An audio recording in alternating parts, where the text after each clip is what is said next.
बोलो विष्णु भगवान की जय। अजा एकादशी व्रत कथा। तो धर्मराज ने कहा, हे यदुनाथ, अब आप मुझे भादों महीने के कृष्ण पक्ष की एकादशी उपवास कथा कहिए। भादों मास के कृष्ण पक्ष की एकादशी का क्या नाम है, उसकी उपवास की विधि क्या है, ये सब मुझे विस्तार पूर्वक आप बतलाइए। तो देवकी नंदन बोले, हे नरेश, उपरोक्त एकादशी अजा एकादशी कहलाती है। इसके उपवास के पुण्य के प्रभाव से पापों का अंत हो जाता है। इस दिन श्रद्धा भाव से प्रभु की पूजा करने वाला तथा उपवास करने वाला पाप मुक्त हो जाते हैं। मृत्युलोक तथा देवलोक में सहायता करने वाली यह एकादशी उपवास समस्त संसार में सर्वोपरि है। इस एकादशी की कथा निम्न प्रकार से है, अतः एकाग्रचित होकर इसको आप लोग सुनिए। कि प्राचीन काल में एक चक्रवर्ती नरेश हरिश्चंद्र का शासन था। वह अत्यंत ही वीर, धीर, सत्यवादी तथा प्रतापी नरेश था। उसने सत्य पर दृढ़ रहते हुए राजपाट छोड़कर अपनी पत्नी व पुत्र को भी बेच दिया। वह स्वयं भी चांडाल के यहाँ मुर्दों का काम करने की नौकरी करने लगा। इस महान विपत्ति में भी उसने सत्य का दामन नहीं छोड़ा। जब उसे वहाँ यह नौकरी करते हुए बहुत समय व्यतीत हो गया, वह इस कर्म से दुखी होकर उससे मुक्त होने का उपाय ढूंढने लगा। वह सदैव चिंता में लीन रहने लगा कि मैं अब क्या करूं। इसी बीच एक दिन उसके दरवाजे पर गौतम ऋषि पधारे। राजा ने उन्हें नमन किया और ऋषि राज को अपने महान दुख की कथा कह सुनाई। ऋषि राज ने उसकी दुख भरी कहानी सुनकर स्वयं भी दुखित हुए और बोले कि हे नरेश, भादों मास के कृष्ण पक्ष की एकादशी को अजा एकादशी कहते हैं। अतः आप इस एकादशी उपवास को नियम के अनुसार और विधि विधान से पूरा करें और साथ ही रात्रि जागरण भी करें। इस प्रकार तुम्हें इस महान विपत्ति से मुक्ति मिलेगी। तदुपरांत गौतम ऋषि वहाँ से अंतर्ध्यान हो गए। कुछ समय के बाद में अजा एकादशी के आगमन पर राजा ने यह उपवास विधि के अनुसार पूरा किया।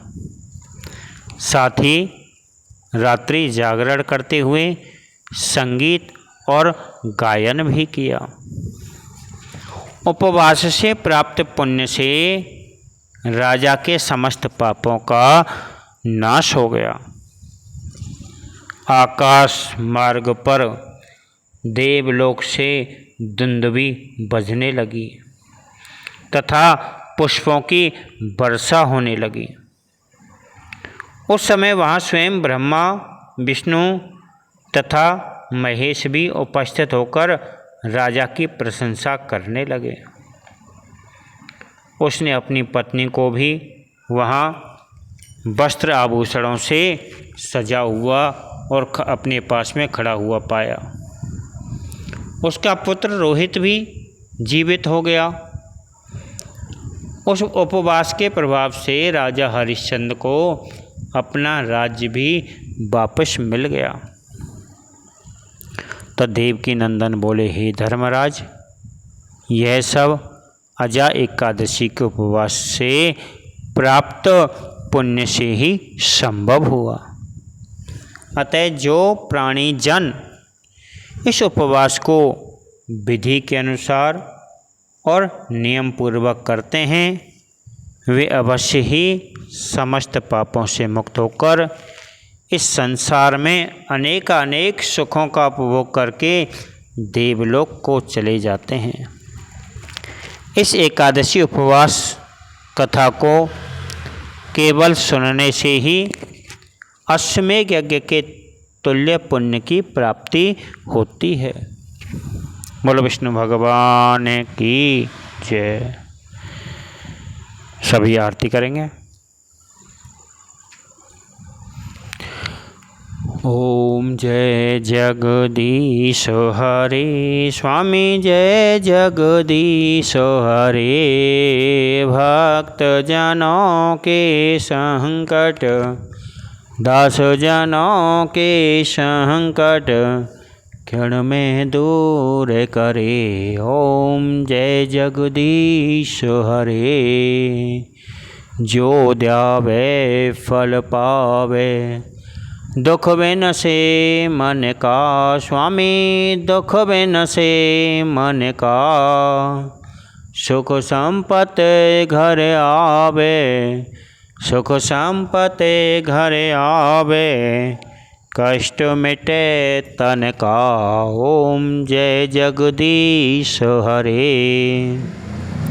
मात पिता तुम मेरे, शरण गहूँ मैं किसकी। स्वामी शरण गहूँ मैं किसकी। तुम बिन और न दूजा, प्रभु बिन और न दूजा। आस करूँ मैं किसकी। ओम जय जगदीश हरे। तुम पूर्ण परमात्मा, तुम अंतरयामी। स्वामी तुम अंतरयामी। पार ब्रह्म परमेश्वर, पार ब्रह्म परमेश्वर। तुम सबके स्वामी। ओम जय जगदीश हरे। तुम करुणा के सागर, तुम पालन करता।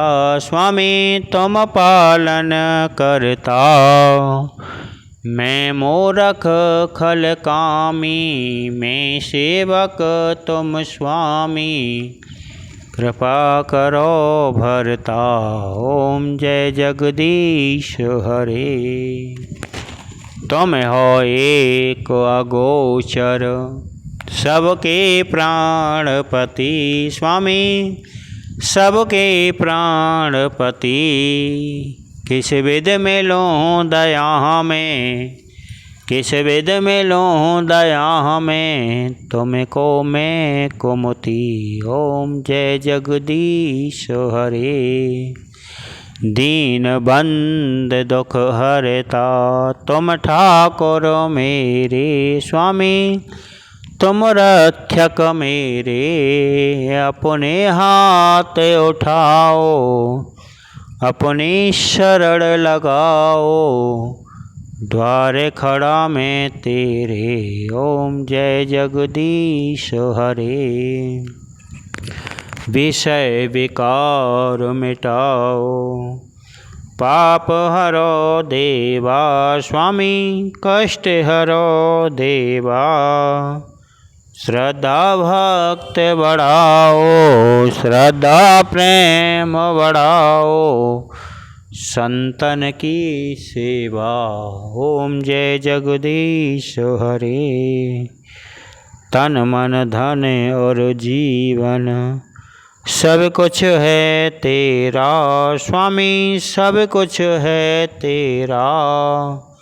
तेरा तुझे को अर्पण, तेरा तुझे को समर्पण, क्या लागे मेरा। ओम जय जगदीश हरे।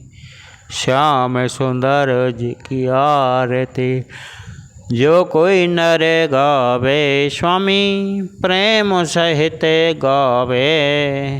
कहत शिवानंद स्वामी मन भजत हरे हर स्वामी, मन वांछित फल पावे। ओम जय जगदीश हरे, जय जगदीश हरे। स्वामी जय जय दीनानाथ हरे, स्वामी जय जय राधे श्याम हरे। भक्त जनों के संकट, दास जनों के संकट, बंसी वाला दूर करे। ओम जय जगदीश हरे। बोलो विष्णु भगवान की जय। बोलो एकादशी महात्म की जय।